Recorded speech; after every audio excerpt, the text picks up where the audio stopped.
This is what I love, gives us the reminders. Abu Abdullah Muhammad bin Ahmed al-Custody relates that in Istanbul there was a governor. He died. They do a grave for him when they were on the verge of loading this body inside the grave. You know what they saw inside? They saw a black man waiting for him inside the grave. They were terrified.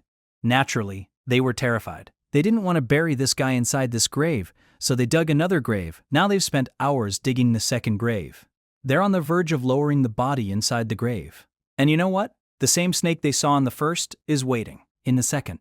They dig a third grave, and they find when they're on the verge of lowering this grant, all of a sudden, out of the blue, they find the same black snake inside the grave.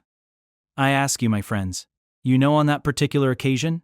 Not in the nation. What do you think how many grand do you think they dug up that day? 4, 5, 6, 7, 8, 10, 15, 20, 25, 30 graves. The narration says on that day, they dug about 30 G every time the grave was dug, and they were on the verge of lowering this body inside the grave. They would find the same blood snake waiting. So you're going to hide?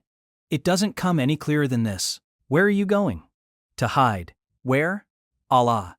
You know, even when you have gone 6 foot under, you can't get away. You've left the dunya and you've gone 6 foot under, and you think you've got away with it. This is where it will begin, you know.